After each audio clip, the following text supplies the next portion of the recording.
ओम कृष्णाय वासुदेवाय हरये परमात्मने प्रणतः क्लेशनाशाय गोविंदाय नमो नमः।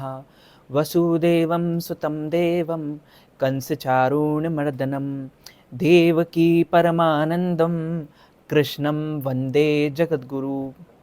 आप सभी का इस वीडियो में स्वागत है। कथा में प्रवेश करने से पहले यदि आपने चैनल को सब्सक्राइब नहीं किया है तो चैनल को सब्सक्राइब करके बेल आइकन को ऑल पर सेट कर लीजिए ताकि सभी एकादशी व्रत कथाओं की लेटेस्ट वीडियो सबसे पहले आपकी फ़ोन की स्क्रीन पर आपको प्राप्त हो जाए। अब हम कथा को प्रारंभ करते हैं। धर्मराज युधिष्ठिर कहने लगे कि हे भगवान, मैं आपको कोटि कोटि नमस्कार और प्रणाम करता हूँ। अब आप कृपा करके चैत्र शुक्ल एकादशी का महात्म कहिए। भगवान श्री कृष्ण कहने लगे कि हे धर्मराज, यही प्रश्न एक समय राजा दिलीप ने गुरु वशिष्ठ जी से किया था और जो समाधान उन्होंने किया वो सब मैं तुमसे विस्तार पूर्वक कहता हूँ। प्राचीन काल में भोगीपुर नामक एक नगर था। वहां पर अनेक ऐश्वर्यों से युक्त पुंडरीक नाम का एक राजा राज्य किया करता था। भोगीपुर नगर में अनेक अप्सरा, किन्नर तथा गंधर्व वास करते थे। उनसे एक एक जगह ललिता और ललित नाम के दो स्त्री पुरुष अत्यंत वैभवशाली घर में निवास करते थे। उन दोनों में अत्यंत स्नेह था, यहाँ तक कि अलग अलग हो जाने पर दोनों व्याकुल हो जाते थे। एक समय पुंडरीक की सभा में अन्य गंधर्वों सहित ललित भी गान कर रहा था। गाते गाते उसको अपनी प्रिय ललिता का ध्यान आ गया और उसका स्वर भंग होने के कारण गाने का स्वरूप बिगड़ गया। ललित के मन के भाव जानकर कारकोट नामक नाग ने पद भंग होने के कारण राजा से कह दिया। तब पुंडरीक ने क्रोध पूर्वक कहा कि तू मेरे सामने गाता हुआ अपनी स्त्री का स्मरण कर रहा है, अतः तू कच्चा मांस और मनुष्यों को खाने वाला राक्षस बनकर अपने किए कर्म का पालन और फल भोग। पुंडरीक के श्राप से ललित उसी श्राप महात्म और उसी क्षण महात्म विशाल राक्षस हो गया। उसका मुख अत्यंत भयंकर, नेत्र सूर्य चंद्रमा की तरह प्रदीप्त तथा मुख से अग्नि निकलने लगी। उसकी नाक पर्वत की कंदरा के समान विशाल हो गई और गर्दन पर्वत के समान लगने लगी। सिर के बाल पर्वतों पर खड़े वृक्षों के समान लगने लगे तथा भुजाओं अत्यंत लंबी हो गई। कुल मिलाकर उसका शरीर 8 योजन के विस्तार हो गया। इस प्रकार राक्षस होकर वह अनेक प्रकार के दुख भोगने लगा। अब जब उसकी प्रियतमा ललिता को यह वृत्तांत मालूम हुआ तो उसे अत्यंत खेद हुआ और वह अपने पति के उद्धार का यत्न सोचने लगी।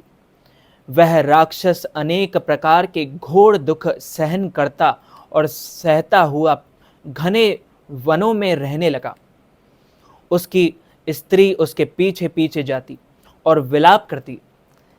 एक बार ललिता अपने पति के पीछे घूमते घूमती विंध्याचल पर्वत पर पहुंच गई, जहां पर श्रृंगी ऋषि का आश्रम था। ललिता शीघ्र ही श्रृंगी ऋषि के आश्रम में गई और वहां जाकर विनीत भाव से प्रार्थना करने लगी। उसे देखकर श्रृंगी ऋषि बोले कि हे सुभगे, तुम कौन हो और कहां और यहां किस लिए आई हो?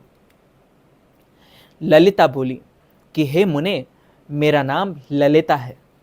मेरा पति राजा पुंडरीक के श्राप से विशालकाय राक्षस हो गया है। इसका मुझको महान दुख है। उसके उद्धार का कोई उपाय बतलाइए। अब श्रृंगी ऋषि बोले, हे गंधर्व कन्या, अब चैत्र शुक्ल एकादशी आने वाली है, जिसका नाम कामदा एकादशी है।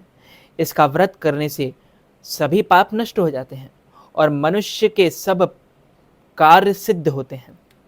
यदि तू कामदा एकादशी का व्रत कर उसके पुण्य का फल अपने पति को दे दे, तो वह शीघ्र ही राक्षस योनि से मुक्त हो जाएगा और राजा का श्राप ही अवश्यमेव शांत हो जाएगा।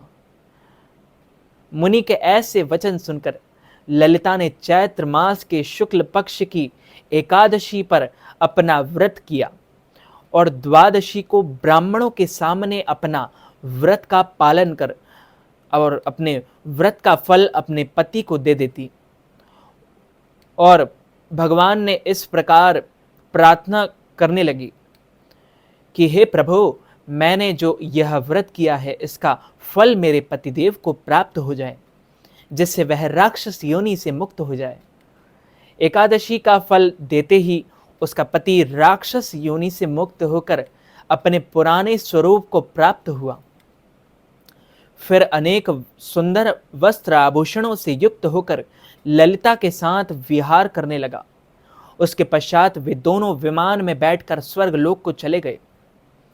वशिष्ठ मुनि के कहने पर और कहने लगे कि हे राजन, इस व्रत को विधान पूर्वक विधि पूर्वक करने से समस्त पापों का नाश और विनाश हो जाता है तथा राक्षस आदि की योनि से भी छूट जाते हैं।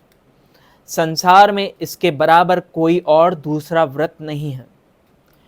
इसकी कथा पढ़ने अथवा सुनने मात्र से वाजपेयी यज्ञ का फल प्राप्त होता है।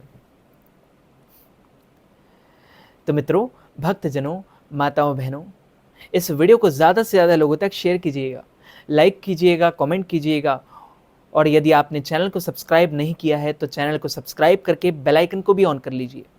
और यदि आप कामदा एकादशी व्रत के निमित्त ब्राह्मणों को फलाहार करवाना चाहते हैं या अन्न दान, वस्त्र दान, गौदान, तिल दान अथवा कोई भी दान हमें प्रदान करना चाहते हैं, तो स्क्रीन पर दिख रहे QR कोड पर स्कैन करके नगद धनराशि प्रदान करके कामदा एकादशी का संपूर्ण पुण्य लाभ प्राप्त कर सकते हैं और अपने जीवन को धन्य, अति धन्य बना सकते हैं।